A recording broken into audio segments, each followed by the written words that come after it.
अस्सलामुअलैकुम स्टूडेंट, मैं उम्मीद करता हूँ कि आप सब खैरियत से होंगे। स्टूडेंट, इससे पहले हम इस इंट्री टेस्ट की एक सीरीज़ को लेकर चल रहे हैं। तो हमने मोशन की बात की, डिस्टेंस और डिस्प्लेसमेंट को देखा, स्पीड और वेलोसिटी को स्टडी किया, एक्सेलरेशन की बातें की स्टूडेंट। हमने डिस्प्लेसमेंट टाइम ग्राफ को देखा, वेलोसिटी टाइम ग्राफ को देखा, स्पीड टाइम ग्राफ को ऑब्जर्व किया। उसके बाद स्टूडेंट इक्वेशंस ऑफ मोशन की बात की, कुछ ट्रिक्स ऐड किए, न्यूटन लॉज को डिस्कस किया। स्टूडेंट, वो था हमारा प्रीवियस लेक्चर। तो आज हम अपना इस एंट्री टेस्ट के हवाले से सेकंड लेक्चर जो है वो मोमेंटम से स्टार्ट कर रहे हैं। तो मैं उम्मीद करता हूं कि आपने उस लेक्चर को इंजॉय किया होगा, हर एक पॉइंट को वहां से क्लियर किया होगा। और मैं जैसे पहले भी आपको कहता हूं कि अगर आपको कोई पॉइंट समझ नहीं आता तो आप कमेंट सेक्शन में कमेंट कर सकते हैं। और आपको ये लेक्चर कितने हेल्पफुल साबित हो रहे हैं इसका इजहार भी आप कमेंट सेक्शन में लाजमी किया करें। आपकी जो हौसला अफजाई है वो हमारे लिए जो है वो एक फ्यूल के तौर पे वर्क करती है। तो हम ज़्यादा से ज़्यादा इम्पोर्टेंट चीज़ें जो हैं वो आपसे डिस्कस करते हैं। स्टार्ट करते हैं student momentum, quantity of motion. Student, कुछ पॉइंट्स आपने पहले से पढ़ रखे हैं। अब पिछली वीडियो भी काफ़ी लेंथी होगी, लेकिन कोशिश मेरी ये है कि हर एक पॉइंट आपसे क्लियरली शेयर किया जाए।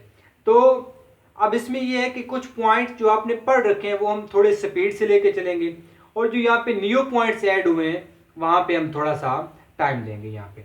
तो student, quantity of motion as you know, P is equal to mv, v is velocity, P is momentum. Student, अब मोमेंटम की डायरेक्शन वही होगी जो डायरेक्शन यहाँ पे वेलोसिटी की होगी। स्टूडेंट, अब यहाँ पे अगर यूनिट की बात करें तो किलोग्राम मीटर पर सेकंड तो आपने पढ़ा हुआ है, न्यूटन सेकंड भी आपने पढ़ा हुआ है। अब पॉइंट यहाँ पे ये है कि ये न्यूटन सेकंड हम बनाते कैसे हैं। स्टूडेंट, हमें न्यूटन बनाने के लिए किलोग्राम मीटर पर सेकंड स्क्वायर चाहिए। तो हम क्या करेंगे, इस यूनिट को पर सेकंड से मल्टीप्लाई भी कर देंगे और पर सेकंड से डिवाइड भी कर देंगे। तो ये क्या बन जाएगा, किलोग्राम मीटर पर सेकंड है स्क्वायर डिवाइडेड बाय पर सेकंड। तो ये ऊपर न्यूटन बन जाएगा, और जब ये पर सेकंड ऊपर जाएगा तो ये सेकंड बन के आपके पास आ जाएगा न्यूटन है सेकंड। ये पॉइंट स्टूडेंट आपको पहले पता था। अब इस पॉइंट पे थोड़ा सा आपने गौर करना है कि जो डेल पी है, पहले हमने सिंपली मोमेंटम की बात की है, अब हम चेंज इन मोमेंटम की बात कर रहे हैं स्टूडेंट। तो डेल पी की जो डायरेक्शन होगी वो पहली बात तो वही डायरेक्शन होगी जो चेंज इन वेलोसिटी की है, और दूसरी बात एक्सेलरेशन के बराबर होगी, फोर्स की डायरेक्शन और इंपल्स की डायरेक्शन, इन चारों की डायरेक्शन स्टूडेंट क्या होती है, सेम होती है। तो ये एक एमसीक्यूज भी आपसे डिस्कस करते हैं कि चेंज इन मोमेंटम जो है, जब वेलोसिटी क्या कर रही हो, डिक्रीज कर रही हो। स्टूडेंट, बॉडी ऊपर जा रहा है, वेलोसिटी डिक्रीज हो रही है, तो एक्सेलरेशन क्या होता है, डाउनवर्ड, जिसको हम क्या बोलते हैं, नेगेटिव एक्सेलरेशन। अब मोमेंटम की बात करेंगे तो एंगल उसने कितना दिया स्टूडेंट, 180 का। कि वेलोसिटी ऊपर जा रही है, वेलोसिटी की डायरेक्शन अपवर्ड है, तो मोमेंटम, चेंज इन मोमेंटम की क्या होगी, डाउनवर्ड, और ये आपस में एंटी पैरेलल होंगे। स्टूडेंट, यहाँ पे देखें तो ये हमने कुछ पॉइंट देखे हैं यहाँ पे कि ये आपस में क्या होंगे, एंटी पैरेलल होंगे। अब स्टूडेंट, एज वी नो कि rate of change of momentum is equal to applied force, जैसे कि आपने ये पढ़ा हुआ है कि relation between force and Newton second law of motion.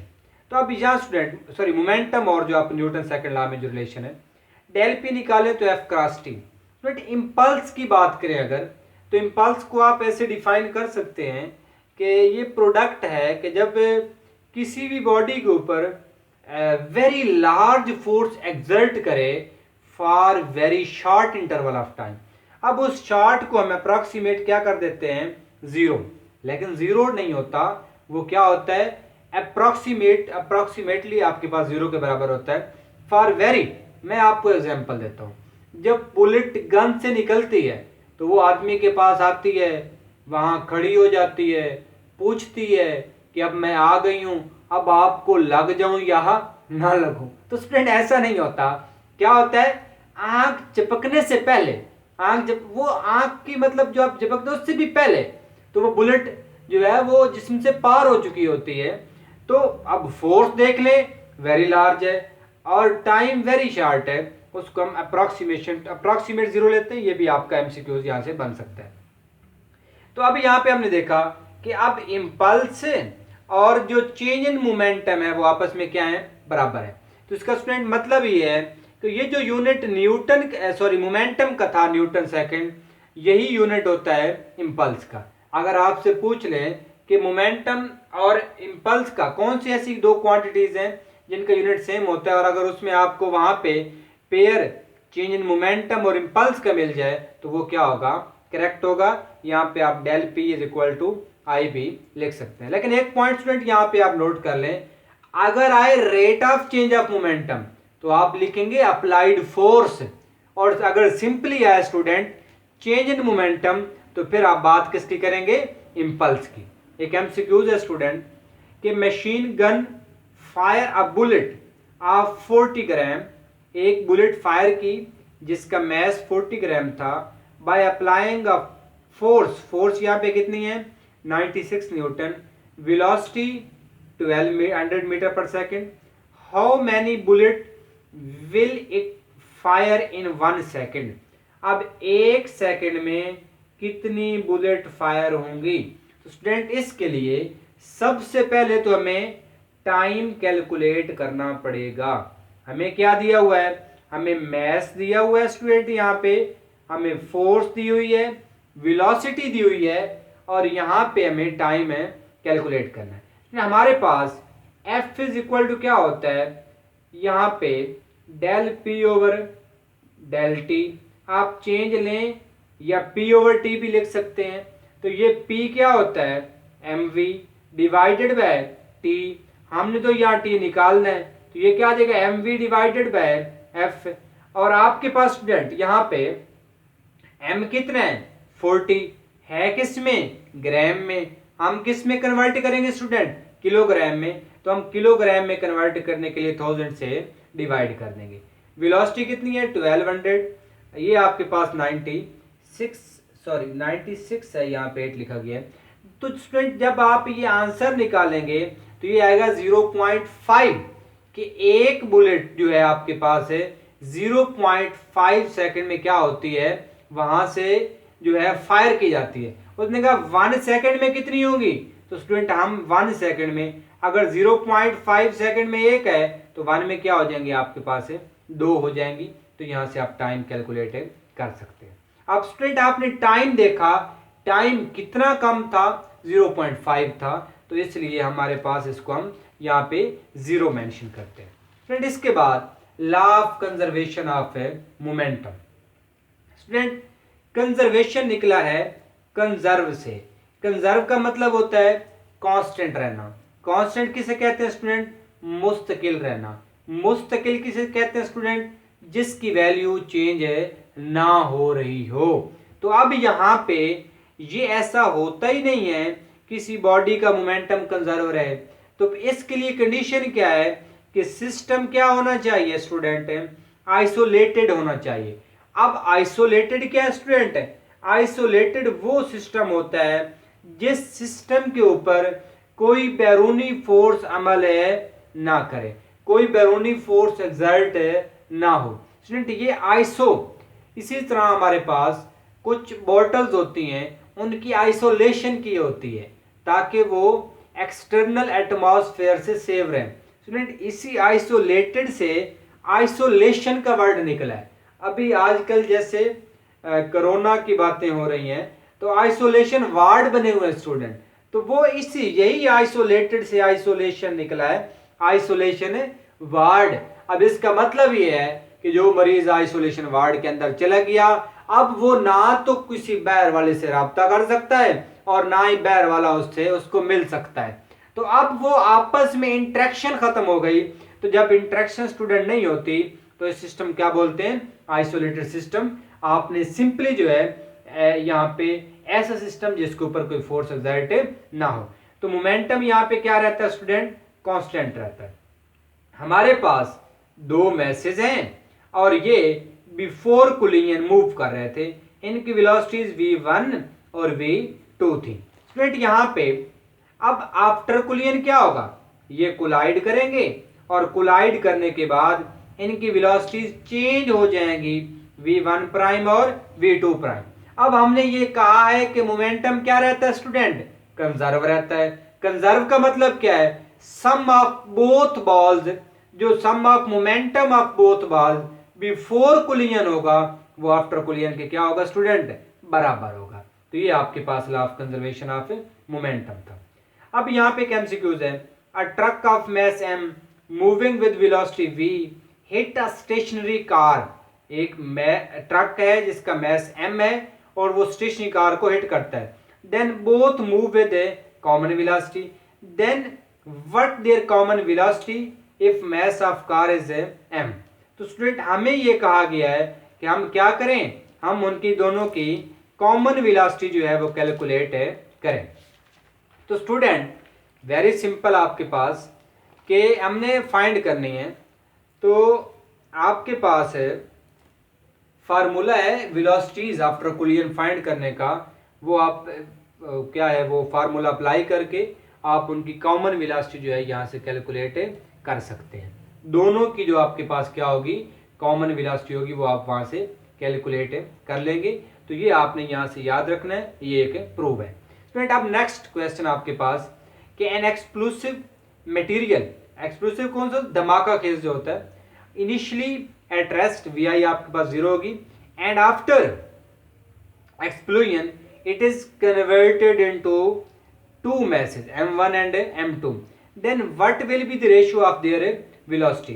तो स्टूडेंट ये आपके पास है, ये एक न्यूमेरिकल भी है, आप इसको वहां से जाके देखें। एज आई थिंक आपके पास चैप्टर नंबर 3 में ये एक न्यूमेरिकल है, गालबन 4 है, तो ये आपके पास वहाँ पे प्रूव है। तो ये आप वहाँ से देखें, ये -m2 डिवाइडेड बाय m1 होगा, क्योंकि आफ्टर कोलिजन जो है वो जो वेलोसिटीज होती हैं वो क्या हो जाती हैं, वो इन अपोजिट डायरेक्शन में होती हैं। तो यहाँ पे ये एक प्रूव है, यहाँ से आप जाके देख सकते हैं। अब केसेस स्टूडेंट आपके पास जब आप elastic collision in one dimension की बात करते हैं तो वहाँ आपके पास कुछ केसेस होते हैं। अब केसेस में पहला केस कि जब आपके पास m1 m2 के क्या होगा, बराबर होगा और यहाँ v1 v2 से ग्रेटर है। स्टूडेंट यहाँ कोलिजन तो होता ही तब है जब दो में से एक की वेलोसिटी क्या हो, ज्यादा हो। ये बात अब बुक में नहीं है। तो स्टूडेंट जब ये कोलाइड करते हैं दो मैसेज जिनका मैस सेम होता है तो इनकी वेलोसिटीज क्या होती हैं, इंटरचेंज हो जाते हैं। ये आपने फर्स्ट है जो आपके पास क्या था उसमें फर्स्ट आपका केस, उसमें हमने क्या किया था, इसको स्टडी किया था। तो वेलोसिटीज क्या हो जाती है स्टूडेंट, इंटरचेंज हो जाते हैं, v1 प्राइम v2 के बराबर, v2 प्राइम v1। तो स्टूडेंट ये मैंने यहाँ पे रिजल्ट मेंशन किए हैं, आप जाके उन केसेस को जो है वो उनके जो आपके पास कैलकुलेशन है वहां पे आप करेंगे तो आपको और ज्यादा समझ आ जाएगी। नेक्स्ट पॉइंट कि m1 m2 के बराबर है, इसमें v1 0 नहीं है बट v2 0 है।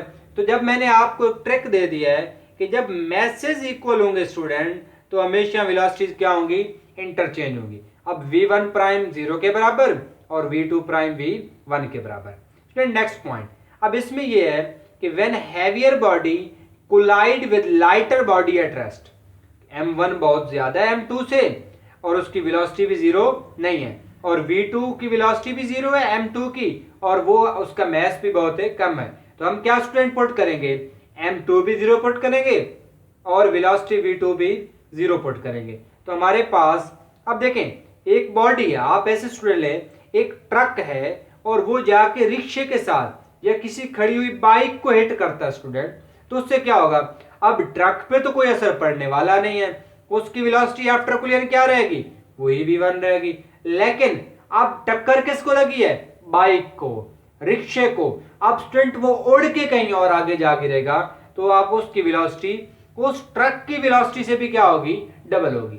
जब आप डेली लाइफ एग्जाम्पल इसमें इंक्लूड करते हैं तो फिर आपके लिए समझना जो है वो ईजी हो जाता है।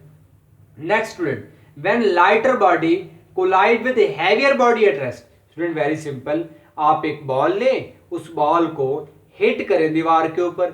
अब दीवार हैवियर बॉडी है और वॉल जो है वो रेस्ट में है, तो अब स्टूडेंट क्या होगा, वो बॉल वापस आके नाक पे, बॉल वापस आएगी, जिस वेलोसिटी से गई थी उसी वेलोसिटी से वापस आएगी, बट डायरेक्शन है अपोजिट होगी, और वॉल वहीं पे वहीं खड़ी रहेगी। इसका मतलब उसकी वेलोसिटी आफ्टर कोलिजन भी 0 रहेगी। सो स्टूडेंट ये हमारे पास है 4 केसेस थे, इनकी कैलकुलेशन आप खुद करें। जी स्टूडेंट, हम डिस्कस कर रहे थे तो हमने केसेस को देखा, हमारे पास केसेस क्या होते हैं। तो केसेस में मैंने आपसे ये बताया था कि मैंने रिजल्ट आपसे शेयर कर दिए। तो अब आपने क्या करना है कि आप इसकी कैलकुलेशन देखें। एक ट्रिक है कि जब मैथ सेम होते हैं तो वेलोसिटी इंटरचेंज होती हैं, और इसको अपने माइंड में एग्जाम्पल की मदद से रख के सॉल्व करेंगे तो फिर आपके लिए ईजी होगा। स्टूडेंट, अब यहाँ पे जो हम टॉपिक डिस्कस करने जा रहे हैं, ये आपके पास एक छोटा सा टॉपिक है रॉकेट प्रोपल्जन का। तो इसमें कुछ की पॉइंट्स हैं जो मैं आपसे शेयर करने लगा हूँ, ये आपने नोट कर लेने हैं। सबसे पहला ये है कि इसका जो कंजम्पशन रेट ऑफ फ्यूल है, ये कितना फ्यूल कितने सेकंड में कंज्यूम करता है, तो वो है 10,000 kg पर सेकंड। इस बात को आप अंडरस्टैंड करें, इस पॉइंट को नोट करें कि 10,000 kg पर सेकंड इसका क्या है, कंजप्शन है, रेट है, और इसको लिखते हैं m/t। इसकी जो वेलोसिटी है वो है 4000 मीटर पर सेकंड। ये पॉइंट नोट करें। किन लॉज पे ये बेस करता है, इसकी जो रॉकेट प्रोपल्जन की मोशन होती है किन लॉज पे। फर्स्ट क्या, law of conservation of momentum, और सेकंड है न्यूटन थर्ड लॉ। इसका अगर आपसे कंस्ट्रक्शन पूछी जाती है तो आपने ये बताना about 80% mass of rocket consist of its fuel. 80% इसमें फ्यूल होता है और बाकी इसका मैस होता है। आगे आपके पास इसका एक्सेलरेशन निकाला हुआ है, तो इस m, ये अब m क्या है, ये mass of burnt gases per unit time है। तो आप यहाँ पे लिख सकते हैं कि ये जो हमारे पास m है ये इस m'/t के बराबर है। स्टूडेंट, ये हमारा रॉकेट प्रोपल्जन था। इसके बाद हम बात करने जा रहे हैं प्रोजेक्टाइल मोशन की। स्टूडेंट, प्रोजेक्टाइल मोशन क्या होता है हमारे पास कि ये है 2 डायमेंशनल मोशन। ये क्या है स्टूडेंट, 2 डायमेंशनल है मोशन।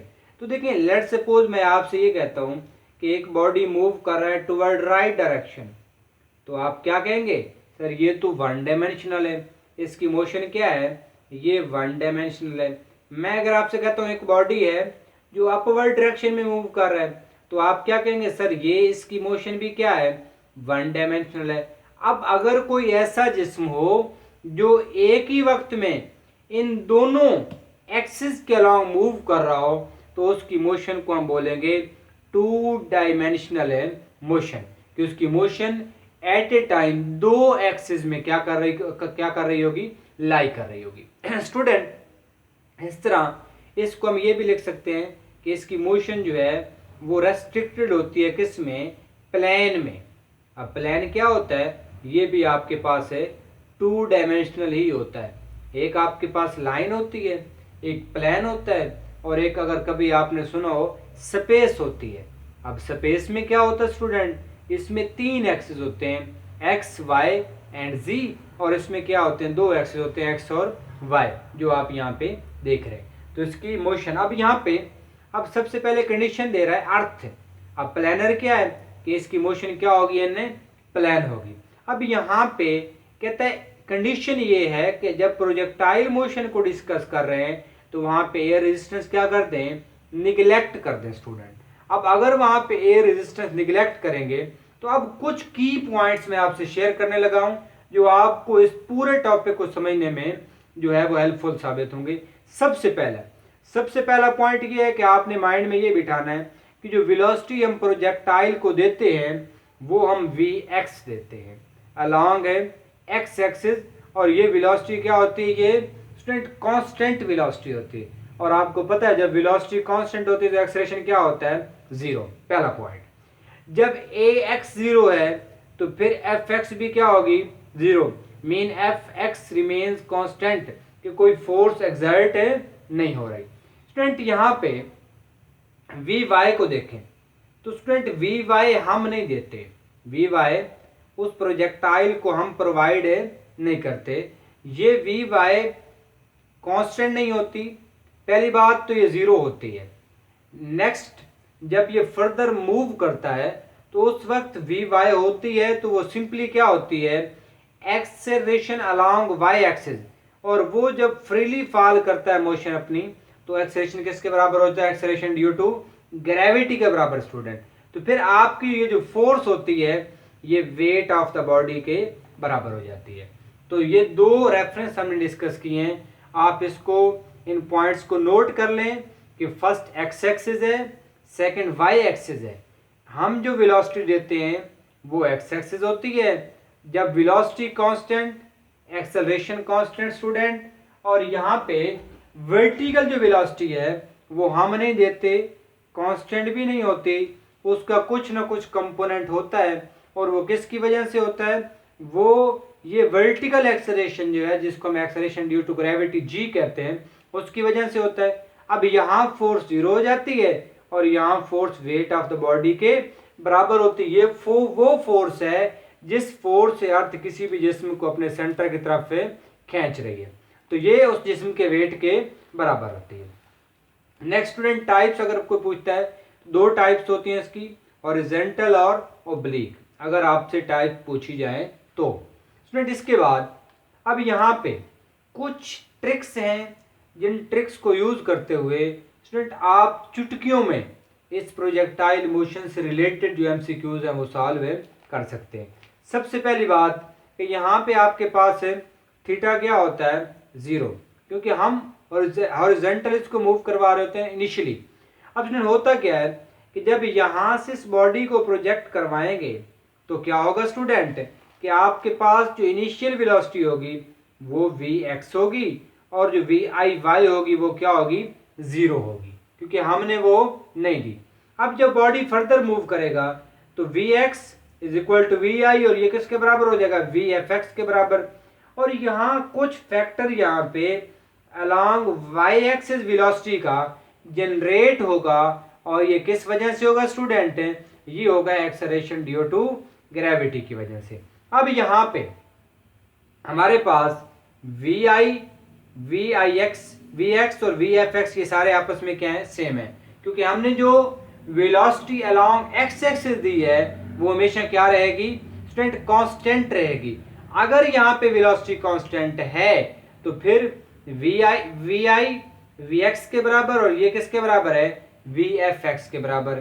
तो ये फार्मूला हमने पहले भी डिराइव किया है, तो ये आप दोबारा देख लें कि ये किसके बराबर आ गया है, 10t के बराबर। और 10t से हमने पहले भी एमसीक्यू सॉल्व किए थे। स्टूडेंट ये है टाइम निकालने का फार्मूला, कि हम अगर टाइम निकालना हो तो हाइट डिवाइडेड बाय आप क्या कर दें, ये 5। ये आप देखें तो उसमें हमने एक फार्मूला निकाला था कि हाइट इज इक्वल टू ये 5t का स्क्वायर। अगर आपको याद हो पिछले लेक्चर में हमने इसको डिस्कस किया था, तो यहां से अगर टी स्क्वायर निकालेंगे तो वो हाइट डिवाइडेड बाय 5 आ जाएगा। रेंज निकालें स्टूडेंट तो आप वी एक्स टी सिंपली कर सकते हैं, जैसे कि v is equal to S over T होता है तो यहाँ से एस भी निकाला जा सकता है वी टी। अब स्टूडेंट यहाँ पे h is equal to 5t square हम डिस्कस कर चुके हैं। स्टूडेंट ये सारे पॉइंट्स वो कुछ तो वो हैं जो हम ऑलरेडी डिस्कस कर चुके हैं। वेलोसिटी निकालनी है, आप जब प्रोजेक्टाइल को प्रोजेक्ट कर देते हैं फाइनल वेलोसिटी तो आप 10t से निकालें। टाइम निकालना है, हाइट डिवाइडेड बाय 5 से निकालें। हाइट निकालनी है 5t स्क्वायर से निकालें। रेंज निकालनी है x इक्वल टू या r is equal to V X T से निकालें। यहाँ से हम वेलोसिटी की मैग्नीट्यूड निकालते हैं, वी एफ वाई का स्क्वायर और वी एफ एक्स का स्क्वायर। तो यहाँ पे ये आपके पास इसकी मैग्नीट्यूड भी हम यहाँ से निकाल सकते हैं। स्टूडेंट इसके बाद इसके बाद हम अपना नेक्स्ट जो हमारा इसको प्रोसीड करते हैं। तो नेक्स्ट में हमारे पास क्या कुछ MCQs हम इसके डिस्कस करेंगे। जैसे कि मैंने आपसे ये प्रॉमिस किया था कि हम इसमें हर टॉपिक के जो पॉसिबल MCQs हैं वो स्टडी करेंगे। तो बहुत ही इम्पोर्टेंट ये नोट्स आप लोगों के लिए इतनी बहुत ज़्यादा मेहनत के बाद ये तैयार हुए हैं, तो ये आप इनको एक गनीमत समझिए और इनको आप इनको पर बार बार इस वीडियो को रिप्ले करके वॉच करें। Student, if a projectile is throne horizontally with a speed 30 meter per second, then what will be the resultant velocity after 4 seconds? तो यहाँ पे एक पॉइंट है। पॉइंट क्या है कि वेलोसिटी 30 है आपके पास। वेलोसिटी स्टूडेंट क्या है? 30 है। और ये कौन सी है? ये तो इनिशियल वेलोसिटी है, हॉरिजॉन्टल, जिसको आप ऐसे कह लें VFX कह लें। तो VFY कहाँ से आएगा स्टूडेंट? यहाँ पे आप गौर करें तो आपको टाइम दिया हुआ है और आपने पढ़ा था कि ये जो VF आपके पास होगा ये किसके बराबर होगा? ये आपके पास 10t के बराबर होगा। तो यहाँ पे आप t पुट करें तो ये क्या आ जाएगी? 40 आ जाएगी। और आप इसको सॉल्व करेंगे तो 50 मीटर पर सेकंड आपके पास वेलोसिटी की जो रिजल्टेंट वेलोसिटी है वो आपके पास वेलोसिटी की मैग्नीट्यूड आ जाएगी। तो अगर ये फार्मूला आपके पास ना होता तो आपके पास VFY नहीं होनी थी, जिस वजह से आप रिजल्टेंट वेलोसिटी कैलकुलेट ना कर सकते। तो आप इन पॉइंट्स को जब अच्छे से अंडरस्टैंड करेंगे तो फिर आप लोगों के लिए मुश्किल नहीं होगी। नेक्स्ट MCQ स्टूडेंट कि what will be the vertical velocity after 4 second. अभी मैंने आपसे ये शेयर किया कि वर्टिकल वेलोसिटी का फार्मूला ये है, 10t आप यूज करेंगे तो ये वही 40 है। स्टूडेंट, नेक्स्ट आपके पास MCQs है कि a project is throne through horizontally with initial velocity 30 meter per second from a height of 40 meter, then what will be the horizontal range? Student, यहाँ पे आप एक देखें कि हमने क्या निकालनी है? हमने स्टूडेंट रेंज निकालनी है। अब रेंज कैसे निकालेंगे? रेंज का भी मैंने आपसे फार्मूला आपसे शेयर किया है कि जो R होगा ये X भी आप लिख सकते हैं। X किसके बराबर होगा स्टूडेंट? ये होगा VX cross T, VX multiply by T। अब VX आपको गिवन है स्टूडेंट 30 है, बट यहाँ पे T नहीं है। अब मैं T क्या पुट करूँ स्टूडेंट? अब T तो मेरे पास है ही नहीं। अब ये हाइट दी हुई है। अगर आपको याद हो तो मैंने आपसे कहा था हाइट का जो फार्मूला होता है ये क्या होता है? 5t का स्क्वायर। तो यहाँ से हाइट 45 है, 5 डिवाइड करें 9 आएगा, t का स्क्वायर है। जब आप स्क्वायर रूट लेंगे तो आपके पास t आ जाएगा 3 और ये आपके पास हो जाएगी 90। ये आपके पास 90 इज द करेक्ट आंसर। और हमने कैसे सॉल्व किया ये आपने यहाँ से अंडरस्टैंड किया। तो मैं बार बार कह रहा हूँ कि आप इन पॉइंट्स को क्लियरली समझें और इन फार्मूलाज जो मैं आपसे शेयर कर रहा हूँ, जो एक किस्म के ट्रिक्स हैं, ये आप अपने माइंड में बिठाएं और इन पॉइंट्स को नोट करें। स्टूडेंट, मैंने आपसे शुरू में कहा था कि दो तरह की इसकी मोशन हो सकती हैं, एक हॉरिजॉन्टल हो सकती है, एक ऑब्लिक हो सकती है। अब हॉरिजॉन्टल आपने देख ली कि जिसमें हम एक बॉडी को एक हाइट से प्रोजेक्ट करते हैं हॉरिजॉन्टल के साथ, और यहाँ पे एक बॉडी को हम ओरिजिन से वर्टिकल मोशन के अलॉन्ग क्या करते हैं? प्रोजेक्ट करते हैं। उस टाइम हमने हॉरिजॉन्टली की थी, अब हम वर्टिकल करेंगे तो ये आपके पास है ऑब्लिक प्रोजेक्टाइल की आपके मोशन में आता है। स्टूडेंट, यहाँ पे अब एंगल जीरो नहीं होता। वहां पे एंगल क्या था? जीरो था। अगर आप देखें स्टूडेंट तो वहां पे एंगल जीरो था। ये हमने डिस्कस किया था कि ये चूंकि हम ये स्ट्रेट लाइन में यहाँ इसको क्या करते हैं? प्रोजेक्ट करवाते हैं, तो यहाँ एंगल क्या होता है? जीरो। और चूंकि अलोंग हॉरिजॉन्टल एक्सिस करवाते हैं इसलिए क्या है? हॉरिजॉन्टल है प्रोजेक्टाइल। लेकिन अब यहाँ पे हम अलोंग हॉरिजॉन्टल नहीं प्रोजेक्ट करवा रहे हैं, बल्कि हम क्या करवा रहे हैं ये स्टूडेंट? यहाँ पे हम यहाँ से पॉइंट ऑफ प्रोजेक्शन यहाँ ओरिजिन से करवा रहे हैं और अलोंग वर्टिकल मोशन है, और ये एंगल जीरो नहीं होगा। कितना होगा फिर? ये 0 से 90 के दरमियान हो सकता है। ये क्या होगा? 0 से 90 के दरमियान हो सकता है, कुछ भी हो सकता है। तो यहाँ पे अगर देखें तो ये हमारे पास वेलोसिटी है। अब इस वेलोसिटी को हम ड्रा कर सकते हैं इसके परपेंडिकुलर कंपोनेंट्स में। अब इसका जो ये वर्टिकल कंपोनेंट बनेगा ये बनेगा VIY, is equal to V I sine theta. जैसे आपको पता है कि हम एक वेक्टर को उसके परपेंडिकुलर कंपोनेंट्स में ड्रा कैसे करते हैं स्टूडेंट, तो ये वी आई साइन थीटा, और ये जो ये नीचे वाला पोर्शन होगा वी आई एक्स, तो V I cos theta. Along X axis हमेशा हम कॉस लेते हैं और अलॉन्ग वाई एक्सिस हमेशा हमें जो है वो अलॉन्ग एक्स एक्सिस कॉस और अलॉन्ग वाई एक्सिस हम साइन लेते हैं। ये था इनिशियल। बट अगर वर्टिकल पे देखें तो ये वी एफ वाई होगा और ये वी आई एक्स होगा। अब वी आई एक्स मैंने शुरू में कहा था ये तो कांस्टेंट रहेगा, इसका मतलब है वी आई एक्स हो या वी एफ एक्स हो वो तो वी आई कॉस थीटा ही होगा। अब हमने यहाँ पे निकालना है वी एफ वाई और कुछ और भी चीजें, और ये जो स्टूडेंट इसकी जो ट्रेजेक्ट्री होती है, जो पाथ ये अडॉप्ट करता है वो क्या होता है, in the form of A parabola होता है। स्टूडेंट यहाँ पे अब कुछ पॉइंट्स आपने माइंड में रखने हैं कि वी आई एक्स क्या है, वी आई कॉस थीटा, और यही क्या होगा वी एफ एक्स होगा, जो कि वी आई आपके पास है एक्स था, क्योंकि इसकी वैल्यू जो है वो चेंज नहीं होगी। अब वी आई वाई क्या होगा, वी आई साइन थीटा, लेकिन वी एफ वाई क्या होगा। स्टूडेंट मैंने शुरू में एक पॉइंट लिखा था कि जो वेलोसिटी अलॉन्ग वर्टिकल एक्सिस होगी वो कभी भी कांस्टेंट नहीं रहेगी, वो वेरी करेगी, तो इसलिए मैं इसको वी आई साइन थीटा नहीं लिखूंगा। हमारे पास फर्स्ट इक्वेशन ऑफ मोशन होती है स्टूडेंट, ये आपके पास होती है V F is equal to V I plus A T. Student यहाँ पे देखें तो वी एफ को तो मैं वी एफ वाई लिख दूंगा, अब इसको मैं क्या लिखूंगा वी आई वाई, तो ये क्या हो जाएगा वी आई साइन थीटा, क्योंकि अलॉन्ग वाई एक्सिस है, और ये ए को स्टूडेंट मैं जी लिखूंगा और ये मैं इसको माइनस जी लिखूंगा। मैंने ये शुरू में आपको जब पिछले लेक्चर में हम इक्वेशंस ऑफ मोशन की बात कर रहे थे तो वहां मैंने आपको बताया था कि आप equations of motion free fall के लिए लिख सकते हैं, तो आप A is equal to G put करेंगे। याद रखें अगर बॉडी इन अपवर्ड डायरेक्शन जा रहा हो तो जी क्या होगा, नेगेटिव होगा, और नेगेटिव क्यों होता है, कैसे होता है, ये भी हमने वहां पे डिस्कस किया था। स्टूडेंट ये हमारे पास अब ये इसकी ट्रेजेक्ट्री होगी। अब स्टूडेंट ये हमारे पास है, ये आपस में क्या है v और g शुरू में क्या होती हैं, अब इसमें अब इनका जो एंगल है इसमें थीटा क्या कर रहा है, डिक्रीज हो रहा है, लेकिन ये पॉइंट यहाँ पे आपके यूज में नहीं आएगा, ये पॉइंट इसको आप ना ही देखें। इसमें सिंपली होता ये है कि बॉडी अगर अपवर्ड डायरेक्शन में जा रहा है तो जी क्या होती है डाउनवर्ड, और ये आपस में एंटी पैरेलल होते हैं।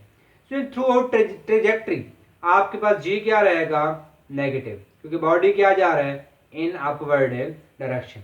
अब 0 टू ए, अब एक पॉइंट आप यहां से देखें 0 टू ए, इस पॉइंट को आप गौर से देख लें। अब ये यहां से लेकर इस पॉइंट तक वेलोसिटी क्या कर रही थी, बढ़ रही थी, यहाँ सॉरी इस पॉइंट तक वेलोसिटी क्या हो रही थी, कम हो रही थी, ग्रेविटी नीचे खींच रही थी। अब इससे आगे क्या होगा, इससे आगे तो है धक्का, इसने आना है नीचे, तो वेलोसिटी क्या करेगी, इंक्रीज करेगी। तो ये पॉइंट नहीं आपने यहाँ से गौर से समझ लेना। तो ये 0 से ए अगर आपसे पूछता है, अब वहां ए तो नहीं होगा, आपसे ये पूछता है कि एट मैक्सिमम पॉइंट के पहुंचने तक वेलोसिटी कम होगी और इससे आगे इंक्रीज करेगी। लेकिन एक पॉइंट आप माइंड में रखें स्टूडेंट, ये कम होना या बढ़ना ये सिर्फ वेलोसिटी अलोंग वाई एक्सिस के लिए है। आपके पास horizontal velocity always remains constant, ये पॉइंट आप माइंड में बिठाएं। अगर आपसे को पूछता है कि इस मैक्सिमम पॉइंट पे क्या वेलोसिटी जीरो होगी, स्टूडेंट हरगिज जीरो नहीं होगी। आप लेते हैं मैग्नीट्यूड ऑफ वेलोसिटी, और मैग्नीट्यूड ऑफ वेलोसिटी आप लेते हैं स्टूडेंट इस फार्मूले से, ये फार्मूला है आपके पास। अब यहाँ वी एफ वाई तो जीरो हो सकता है but V F x zero नहीं होगा। अगर वी एफ एक्स जीरो नहीं होगा तो फिर आपके पास रिजल्टेंट वेलोसिटी भी जीरो नहीं होगी। तो स्टूडेंट ये फार्मूले हमने वहां से डिराइव किए थे, टाइम ऑफ फ्लाइट, रेंज और आपके पास हाइट ऑफ प्रोजेक्टाइल के। अब यहाँ से स्टूडेंट हमने रेंज का एक और भी रेंज का फार्मूला निकाला था कि हमारे पास ये रेंज का ये फार्मूला आपके पास। अब यहाँ पे कहता है time to reach maximum height, तो ये आपके पास है, ये आप कौन सा टाइम है जिसमें एक बॉडी जो है वो मैक्सिमम हाइट तक पहुंचता है। तो V I sine theta divided by G. अब ये 2 साइन थीटा है स्टूडेंट, इस पॉइंट को भी आप क्लियर कर ले, वेरी इंपॉर्टेंट पॉइंट है ये स्टूडेंट। ये जो टाइम है ये है कि एक बॉडी को हमने प्रोजेक्ट किया, यहाँ से बॉडी को प्रोजेक्ट किया, ये मैक्सिमम हाइट तक पहुंचा और फिर वापस इसी लेवल पे आ गया। तो ये वो टाइम है जो पॉइंट ऑफ प्रोजेक्शन से लेकर, शायद आपको नजर नहीं आ रहा, ये वो पॉइंट है स्टूडेंट कि एक बॉडी को हमने यहाँ से प्रोजेक्ट किया, यहाँ मैक्सिमम हाइट पे ये गया और मैक्सिमम हाइट से फिर नीचे आया। स्टूडेंट ये क्या है? Point of projection. ये क्या है? Point of landing. तो यहाँ से यहाँ तक ये टाइम है। अगर आपसे को पूछता है कि सिर्फ मैक्सिमम हाइट तक कितना होगा स्टूडेंट, वो आपके पास 2vi नहीं होगा, वो सिर्फ vi sine theta divided by G होगा। तो इस पॉइंट को भी आप यहां से अंडरस्टैंड कर लें और इस पॉइंट को नोट कर लें, क्योंकि ये 0 से मैक्सिमम टू 0 यहां तक का ये टोटल टाइम है। मतलब ऐसे समझ लें, आपने एक पीछे एमसीक्यूज भी सॉल्व किया था, एक बॉडी को हमने ऊपर फेंका है तो वो आने जाने में उसने कितना टाइम लिया? 14 सेकेंड। जब हमने 0 टू मैक्सिमम की बात की वो कितना था? 7 सेकेंड। स्टूडेंट ये हमने वहां भी पॉइंट डिस्कस किया था, तो ये आप क्लियरली वहां से पिक कर लें। नेक्स्ट स्टूडेंट, अब ये हमारा प्रोजेक्टाइल मोशन अभी चल रहा है, इसके रिलेटेड हम बेबहा एमसीक्यूज करेंगे क्योंकि आपके इस चैप्टर में ये वेरी इंपॉर्टेंट टॉपिक है। स्टूडेंट आगे, if vertical and horizontal component is 30 meter per second and 20, पहला कौन सा है? वर्टिकल 30 रिस्पेक्टिवली होता है एंड ये 20, that what will B maximum range. Student इसकी मैक्सिमम रेंज क्या होगी? अब हमने आपको पता है कि पहली बात कि ये रेंज निकालने के लिए हम फार्मूला कौन सा यूज करते हैं? VXT। कौन सा स्टूडेंट यूज करते हैं? VXT। इसका मतलब ये है कि पहले तो हमें T चाहिए। स्टूडेंट अब T कैसे निकालेंगे? T हमारे पास फार्मूला क्या होता है? V is equal to 10T। तो वहां वो फार्मूला यूज करते हुए हम क्या कर सकते हैं? वो टाइम निकालेंगे और फिर हम टाइम की वैल्यू पुट करेंगे। लेकिन ये एमसीक्यू स्टूडेंट यहाँ पे अगर आप सॉल्व कर ले, मुझे लग रहा है कि आंसर में मिस्टेक हो गई है। ये है VXT। अब VX वर्टिकल एंड हॉरिजॉन्टल, ये वर्टिकल है, ये हॉरिजॉन्टल है। हॉरिजॉन्टल कंपोनेंट कितना है? 20। अब अगर आप T निकालेंगे तो वो 2 आएगा, तो ये आपके पास आंसर क्या होगा? 40। इसके बारे में मजीद आप इसको जो है वो सर्च करें और कैलकुलेट करें। Next student, if height is equal to range then theta is, अगर आपके पास है हाइट और रेंज आपस में इक्वल आ जाए तो ये आपके पास एक शायद न्यूमेरिकल भी है कि जब हाइट और रेंज इक्वल हो जाए स्टूडेंट, आप यहाँ पे हाइट का फार्मूला लिखेंगे, यहाँ पे रेंज का फार्मूला लिखेंगे, तो ये आप यहाँ से इसको कैलकुलेट करेंगे कि 10 के अंदर आपके पास 4 आएगा। तो ये आपने वहां से सॉल्व, बल्कि नीचे सॉल्व भी किया हुआ है। स्टूडेंट यहाँ पे अगर h is equal to 2r, अभी आपने h is equal to r किया, height is equal to range, तो tan क्या है आपके पास? tan इनवर्स आपके पास स्टूडेंट आया सिर्फ 10 इंटू 4। लेकिन अगर आप 2r करेंगे तो फिर ये क्या आ जाएगा? 10 इनवर्स इंटू 8। अब ये इसकी रेशियो भी निकाली गई है, रेशियो निकालें तो ये आपके पास कट के वैल्यू जो आएगी sine over cos is equal to, अब ये तो ये 4 के बराबर आ गई। ये किसके बराबर आ गई स्टूडेंट? 4 के बराबर। तो यहां से आप अगर tan निकालें, साइन ओवर कॉस tan हो गया, tan निकालेंगे तो ये क्या आ जाएगा? 4h is equal to r tan theta. और h कितना स्टूडेंट? 2r है, तो आप r से कैंसिल, tan इनवर्स इंटू क्या आ गया? 8 इज इक्वल टू थीटा। तो स्टूडेंट इस पॉइंट से जो है आप वैल्यू कैलकुलेट कर सकते हैं। अगर यहाँ तो आपने 2r पुट किया है, अगर 2r ना होता सिर्फ r होता, अब आप h is equal to r put करते, r से कैंसिल हो जाता और tan इनवर्स इंटू 4 आ जाता, जो पीछे एक एमसीक्यूज भी था। तो ये आप यहाँ से देख लें, अगर आपको नज़र नहीं आ रहा तो ये इसमें मिस्टेक हो सकती है, इसको आगे पीछे मूव करना पड़ता है। स्टूडेंट यहाँ पे नेक्स्ट जो हमारे पास एमसीक्यूज है वो ये है कि थीटा फाइंड करना है when r is equal to 4h। जब r आपके पास क्या हो? 4h हो, उस वक्त आपने क्या करना है? थीटा कैलकुलेट करना है। तो उस वक्त थीटा कितना आएगा स्टूडेंट? आपके पास tan इनवर्स इंटू 1 या 45। यहाँ से आप देख सकते हैं, ये पीछे सॉल्व भी है कि अगर आपके पास ये 4h इज इक्वल टू ये था, तो अब अगर आपके पास r 4h हो जाता है, r क्या हो जाता है 4h, r यहाँ 4h रखेंगे, 4h से कैंसिल, और tan इनवर्स किसके बराबर आ जाएगा 1 के, और आपको पता है tan इनवर्स 1 कब होता है जब एंगल 45 होता है। तो ये आप यहाँ से कैलकुलेट कर लें। स्टूडेंट ये आपके पास टेबल दिया हुआ है कि ट्रिग्नोमेट्रिक फंक्शंस की जो आपके बारे जो ट्रिग्नोमेट्रिक आपके पास फंक्शन उनकी वैल्यूज का, तो यहाँ से आप ये भी नोट कर लें। Next MCQs, if R maximum achieved by projectile is 100 meter then what will be height maximum. Student अगर रेंज कितनी हो 100 मीटर, स्टूडेंट रेंज कितनी हो 100 मीटर, तो फिर आप उसकी हाइट कैसे निकालेंगे। स्टूडेंट यहाँ पे अगर आप देखें तो ये हमारे पास फार्मूला खड़ा है, अगर रेंज कितनी है आपके पास है, सॉरी यस रेंज 100 मीटर है मैक्सिमम रेंज, और हाइट का आपने क्या करना है यहाँ से निकालना है। तो ये आपने देखा था मैक्सिमम के लिए r is equal to 4h था, किधर है ये r is equal to 4h, जिस पे आपके पास tan कितना आ रहा था 45 फॉर मैक्सिमम रेंज। तो ये फार्मूला लगा के आप यहाँ से कैलकुलेट कर सकते हैं। तो ये आपके पास 25 मीटर आएगी। इसके बाद स्टूडेंट,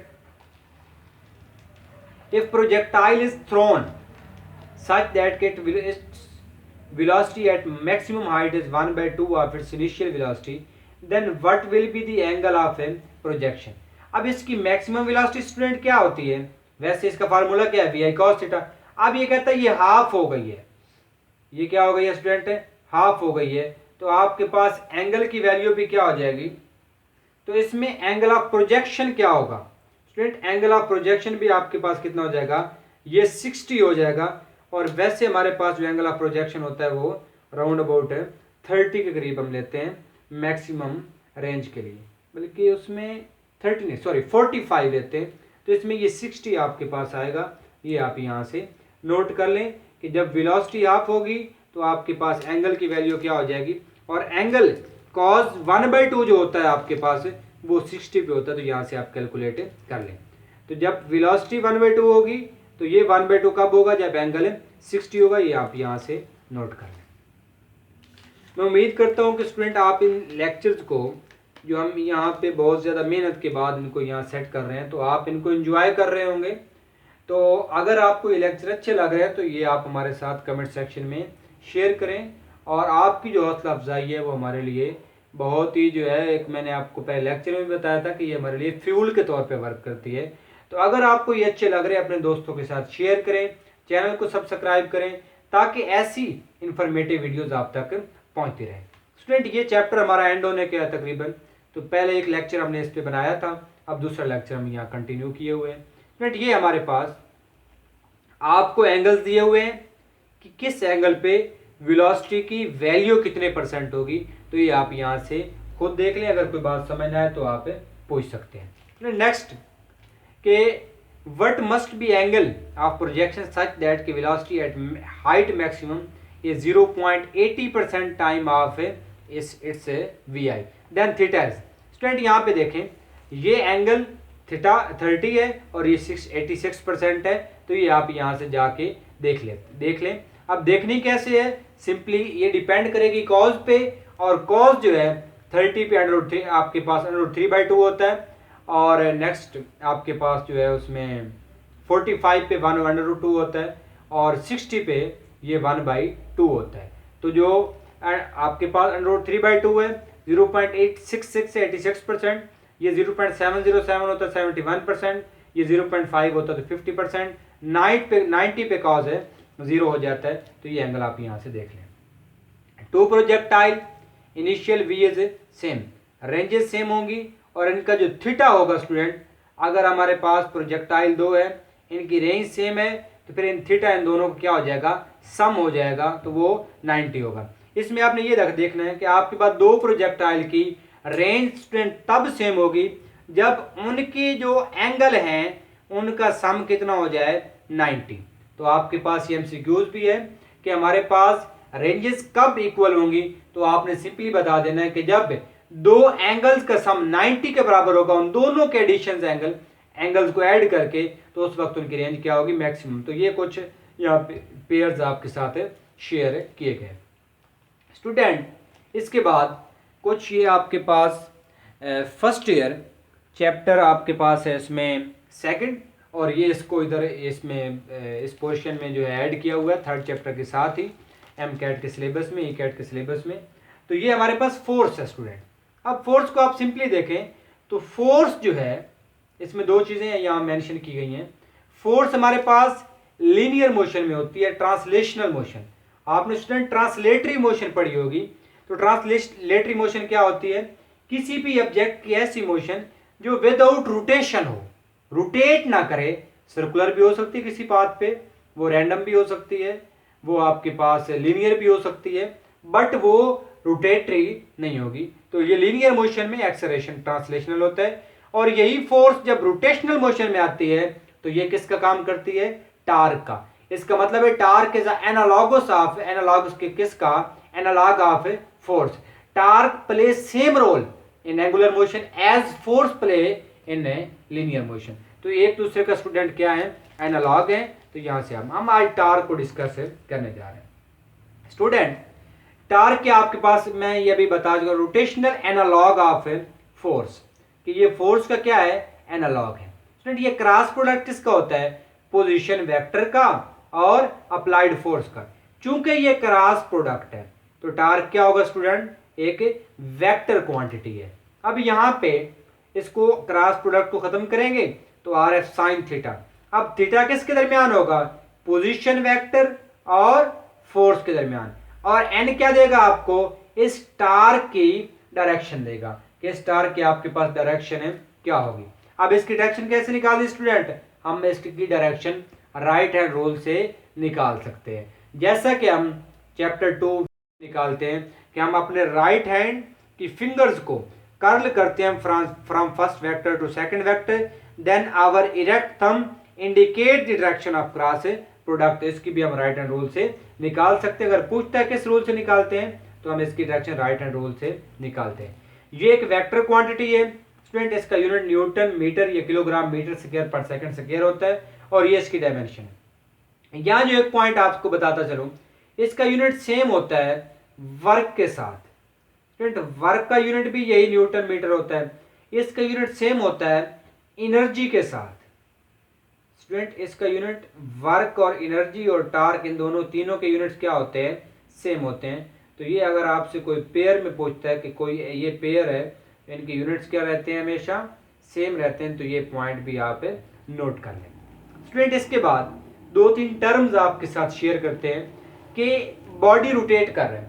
आप अपने घर का दरवाज़ा ले लें, जिस पॉइंट पे वो दरवाज़ा फिक्स किया होता है वो वहाँ के रोटेटिंग जो आप लगा देते हैं वहाँ पे, तो उसमें जिस पॉइंट पे ये फिक्स है, जिस पॉइंट पे स्टूडेंट है ये फिक्स है, फर्स्ट में वो ये पॉइंट है, इस पॉइंट को बोलते हैं एक्सिस ऑफ रोटेशन या पॉइंट ऑफ रोटेशन।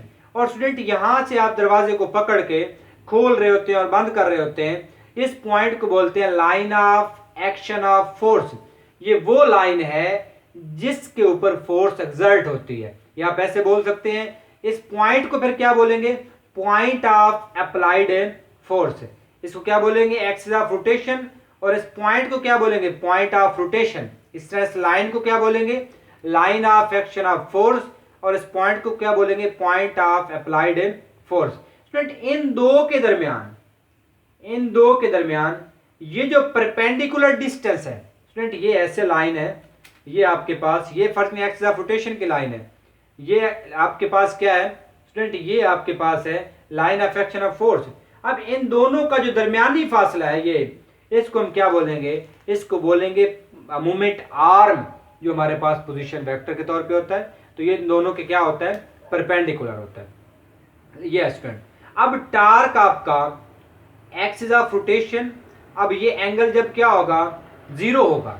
जब एंगल स्टूडेंट क्या होगा? जीरो, तो कोई टार्क प्रोड्यूस है नहीं होगा। आपको पता है पीछे साइन खड़ा है और आप दरवाजे को स्टूडेंट ऐसे सुनिए, ये आपका दरवाजा फर्क, इस पे आप ऐसे फोर्स लगाएंगे खुल जाएगा, ऐसे लगाएंगे फर्क में बंद। आप इसको इस समत में, ये समत में, जैसे आप ये मैं दिखा रहा हूँ आपको, इस समत में फोर्स लगाएंगे तो ये ओपन हो जाएगा? कभी भी नहीं होगा। क्यों स्टूडेंट? ये पैरेलल फोर्स एक्सर्ट हो रही है तो यहाँ पे नहीं। जब torque perpendicular to position vector होगा, फोर्स के पोजीशन वेक्टर होगा, या उस प्लेन के कंटेनिंग आर के भी परपेंडिकुलर होगा, फोर्स के भी परपेंडिकुलर होगा, और उस प्लेन के भी परपेंडिकुलर होगा जिस प्लेन में आप क्या ये आर एंड एफ ले रहे हैं। तो यहां ये बात भी आप यहां से नोट कर लें। ये स्टूडेंट था हमारा टार्क के बाद अभी आगे इसमें हम कुछ इसके एमसीक्यूज डिस्कस करेंगे और आगे फिर लास्ट टॉपिक इक्विलिब्रियम है, और उसके बाद ये लेक्चर हमारा अपने इख्तिताम को पहुंचेगा। मैं उम्मीद करता हूं कि आप इस लेक्चर को एंजॉय कर रहे होंगे। स्टूडेंट यहाँ पे ये वो पॉइंट है जो आपसे भी शेयर किए हैं कि ये टार्क टर्निंग इफेक्ट जो है पोजीशन वेक्टर के भी परपेंडिकुलर, फोर्स की परपेंडिकुलर, और क्या होगा कि उसके अलोंग आपके पास जो वो प्लेन है उसके भी क्या होगा, परपेंडिकुलर होगा। तो ये एमसीक्यूज पीछे देख लेते हैं, ये पीछे शायद एमसीक्यूज को मेंशन किया गया है यहाँ पे। स्टूडेंट इस एमसीक्यूज की स्टेटमेंट स्किप है तो इसको अब छोड़ दें।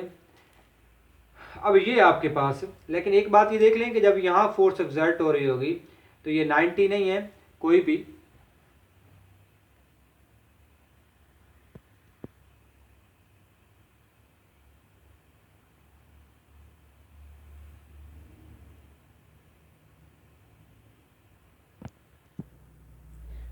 जी स्टूडेंट, कुछ प्रॉब्लम की वजह से ये कट हो गई।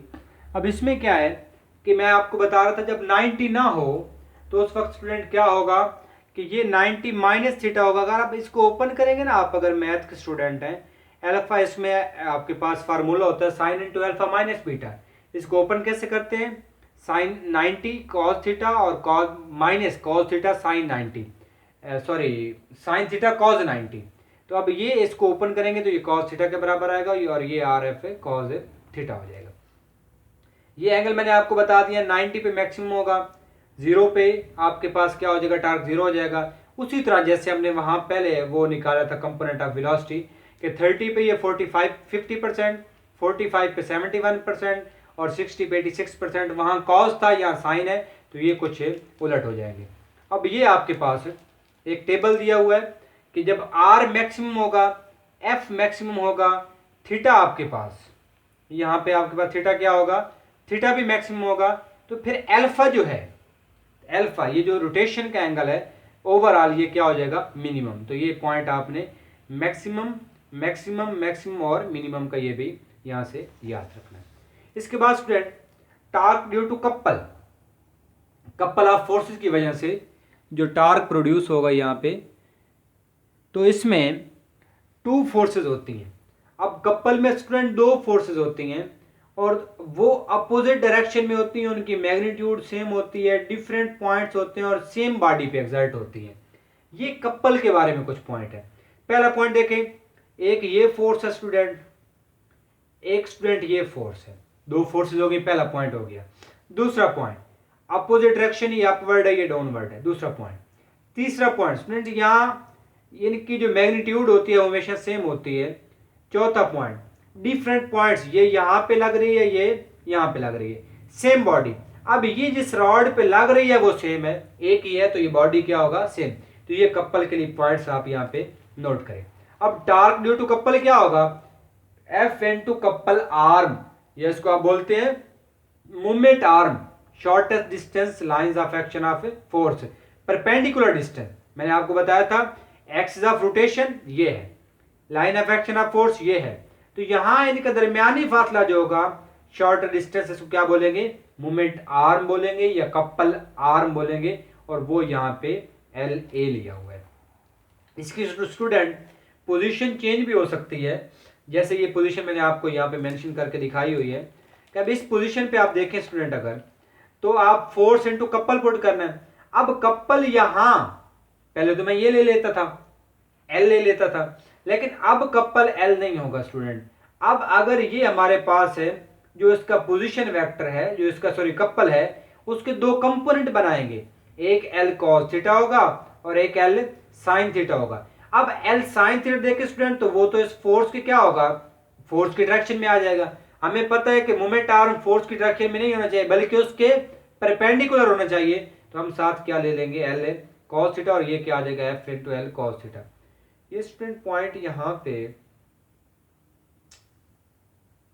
पॉइंट में शायद मिस्टेक भी है, हो सकता है डायग्राम में मिस्टेक हो, ये मज़ीद कंफर्म कर लेंगे। एफ एल साइन थीटा आना चाहिए था, लेकिन यहाँ पे कॉस थीटा आ गया। मे भी स्टूडेंट हो सकता है क्योंकि यहाँ पे साइन जो है वो जो कंपोनेंट साइन का बन रहा है वो ये कुछ है, तो ये तो फोर्स के डायरेक्शन में है तो ये जीरो हो जाएगा। ठीक है स्टूडेंट, तो ये आपके पास है यहाँ torque D to L cos theta बनेगा और यहाँ हम एल कॉस थीटा पुट कर देंगे। नेक्स्ट स्टूडेंट, ये आपके पास था टार्क डी टू कपल। अब नेक्स्ट आपके पास है यहाँ पे कुछ ये डायग्राम्स हैं, ये आपसे मैं शेयर करता जाता हूँ। ये नेक्स्ट स्टूडेंट, ये आपके पास अब अगर आप ये देखें फोर्स है तो फोर्स के दो कंपोनेंट बनाएंगे। अब ये इस डायरेक्शन में दोनों ये आपको दिखा रहे हैं, उसमें अपवर्ड और डाउनवर्ड थे, ये राइट और लेफ्ट है। तो अब इसको ड्रा करें तो ये एल साइन थीटा और ये एल कॉस थीटा। अब एल कॉस थीटा क्या है, in the direction of force, L cos theta sine theta क्या है, परपेंडिकुलर, तो यहाँ पे क्या लेंगे, एल है साइन थीटा लेंगे। और इस तरह आप ये कुछ ये डायग्राम्स हैं, इसमें भी एल साइन थीटा खड़ा, torque is equal to force 10 newton की लग रही है वो लिख देंगे। अब इसके बाद चूंकि दो फोर्सेज हैं तो 10 × 2 और ये आपके पास क्या है साइन है, जो भी एंगल 2 इसकी, ये आपके पास सॉरी दो फोर्सेज नहीं, यहाँ पे ये एल है मोमेंट आर्म है, वो ऐसे स्लिप हो गई। देखिए यहाँ पे मोमेंट आर्म क्योंकि एफ एल साइन थीटा होता है तो एल 2 पुट करेंगे और एंगल जो भी होगा वो पुट करके आप यहाँ से निकाल सकते हैं। इसमें भी कुछ ऐसा ही होगा, फोर्स आपको गिवन है, मोमेंट आर्म गिवन है, एंगल कॉस थीटा यहाँ पे जो बन रहा है वो यहाँ से निकाल सकते हैं। एक बात याद रखना, जब आपके पास अपवर्ड एंड डाउनवर्ड मोशन हो, upward and downward forces exert हो रही हो, तो उस वक्त torque is equal to F L cos theta लेते हैं, और जब आप पर राइट एंड लेफ्ट हो तो फिर एफ एल साइन थीटा लेते हैं। ये पॉइंट भी आप नोट कर लें। इसके बाद स्टूडेंट हमारे पास जो पॉइंट है वो ये आपके पास सिंपली एफ एल है, तो इसमें देखें ये बिल्कुल तिरछा हो गया है, तो इसमें सिंपली हम एफ एल ही लेते हैं क्योंकि फोर्सेज यहाँ पे बैलेंस हो जाती हैं। तो ये 10 × 2 और आपके पास ये 20 आ जाएगा। इसके बाद स्टूडेंट ये आप देख लें, अगर आपको नज़र नहीं आ रहा था तो इसमें बाज़ जो है वो मूव करवाना याद ही नहीं रहता, तो इसमें ये। इसके बाद स्टूडेंट प्रिंसिपल ऑफ मोमेंट्स है कि आप देखें कि प्रिंसिपल ऑफ मोमेंट वो एक पॉइंट होता है जिसपे क्लॉकवाइज टार्क और एंटी क्लॉकवाइज टार्क आपस में क्या हो जाते हैं, बराबर। तो ये स्टूडेंट ये कुछ पॉइंट, ये क्लॉकवाइज टार्क और एंटी क्लॉकवाइज टार्क ये आपने याद रखना है, आपस में क्या होते हैं, हमेशा बराबर होते हैं। तो इसमें आपके पास है जब भी हम ये प्रूव करते हैं कोई फोर्स निकालने या कुछ भी, तो हम टार्क को जो क्लॉकवाइज होता है और जो एंटी क्लॉकवाइज होता है उसको आपस में इक्वल कर देते हैं। तो ये आपने यहाँ से पॉइंट याद रखना है। और ये कुछ आपके सामने दिखाई गई है अरेंजमेंट, तो इसमें देखें तो आपके पास कुछ फोर्सेस दो एक्सर्ट हो रही हैं, ये बैलेंस यहाँ पे करेंगी। अब इसमें फर्स्ट जो है आपके पास ये डिस्टेंस जो बनता है ये 40 सेंटीमीटर को, तो हमने 40 सेंटीमीटर पुट कर दिया। एफ यहाँ पे एक्सर्ट हो रही है लेकिन यहाँ पे गिवन नहीं है तो हमने सिंपली एफ लिख दिया। यहाँ 50 से 100 तक जाना है तो आप 50 सॉरी यहाँ ये आपके पास पॉइंट नहीं मेंशन 70 है, गालिबन 70 है तो फिर 20 हो जाएगा ये, तो ये हमने 20 पुट कर दी और एफ हमें 10 न्यूटन दी तो 10 न्यूटन रख दी। तो इसमें आपके पास ये 200 डिवाइडेड बाय 40 करके यहाँ से एफ से निकाल सकते हैं। और सेम इज द केस यहाँ पे होगा आपके पास, यहाँ आपको फोर्स गिवन है 10 और आपके पास जो एल है वो आपको 20 दिया हुआ है, यहाँ तक 20 तक, तो ये आप पुट कर देंगे। यहाँ पे डब्ल्यू आपको नहीं दिया हुआ और यहाँ डिस्टेंस कितना है 30, तो वो 30 पुट, सॉरी डिस्टेंस कह रहा हूँ मोमेंट आर्म, तो वो आप पुट करके यहाँ से भी निकाल सकते हैं। और ये आपके असाइनमेंट है, ये खुद निकालें। वीडियो आपके पास काफ़ी लेंथी हो गई तो इसको हम वाइंड अप करने जा रहे हैं। ये स्टूडेंट हम लास्ट टॉपिक की तरफ बढ़ रहे हैं ताकि हमारा ये लेक्चर आज जो है ये वाइंड अप हो जाए और इसके बाद हम आपका नेक्स्ट चैप्टर जो है वो स्टार्ट कर दें। तो स्टूडेंट अब यहाँ पे आपके पास ये भी आप खुद सॉल्व करेंगे, हम अपने टार्क की तरफ चलते हैं क्योंकि इसका कंसेप्ट आपके माइंड में आ गया, आप ये खुद ही सॉल्व करें। स्टूडेंट इक्विलिब्रियम जो नेक्स्ट पॉइंट हमारा है, इक्विलिब्रियम में एक बात आप याद रखें, कोई भी बॉडी इक्विलिब्रियम में तब होता है जब उसका एक्सेलरेशन जीरो हो जाए। स्टूडेंट एक्सेलरेशन तब जीरो होता है दो सूरतों में, या तो ये बॉडी रेस्ट में हो जाए, या तो ये बॉडी क्या हो स्टूडेंट रेस्ट में, या ये बॉडी मूव कर रहा हो with uniform velocity. Student uniform velocity से मूव करे तब भी आपके पास एक्सेलरेशन जीरो होता है, और बॉडी रेस्ट में हो तब भी एक्सेलरेशन जीरो होता है।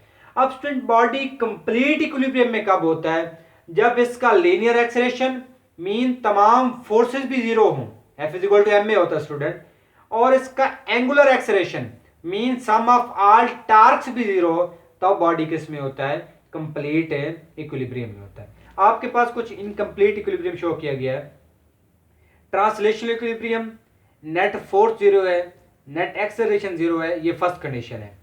रोटेशनल इक्विलिब्रियम होता है जब एंगुलर एक्सेलरेशन जीरो होता है, नेट टार्क जीरो होता है, नेट एंगुलर एक्सेलरेशन जीरो होता है, ये सेकंड कंडीशन है। स्टूडेंट अगर इन दोनों में से कोई एक सेटिस्फाई हो जाए और एक ना हो तो वो बॉडी किस में होता है? इनकम्प्लीट इक्विलिब्रियम में। आपको स्टूडेंट मैं एक एग्जांपल देता हूं कि फर्ज करें एक सीढ़ी आपने दीवार के साथ लगाई हुई है, अब वो सीढ़ी रेस्ट में, फर्स्ट कंडीशन सेटिस्फाइड है।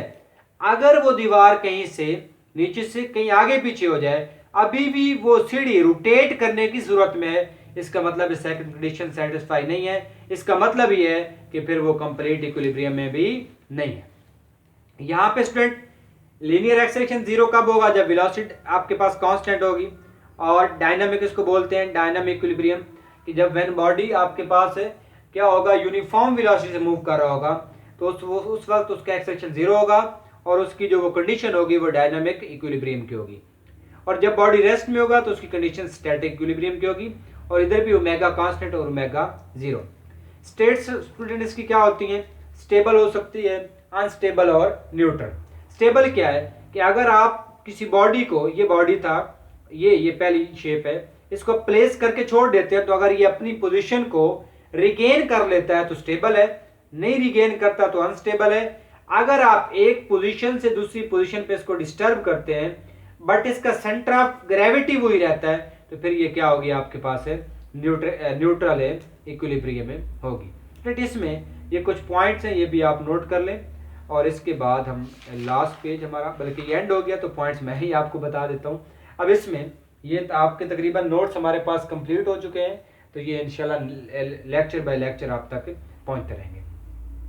तो स्टूडेंट ये पॉइंट्स आप नोट करें, और ये पॉइंट नोट करने के बाद वीडियो 1 आवर क्रॉस कर गई है, तो ये पॉइंट आप खुद जो है वो नोट करें, और नोट करने के बाद इस वीडियो को रीप्ले करके देखें, और जितने भी आपके पास माइंड में क्वेश्चन आ रहे हैं इस वीडियो के रिलेटेड वो आप कमेंट सेक्शन में कमेंट कर सकते हैं। मैं उम्मीद करता हूं कि आपने इस लेक्चर को एंजॉय किया होगा। इंशाल्लाह मिलते हैं अपने नेक्स्ट लेक्चर में, तब तक अल्लाह हाफिज़।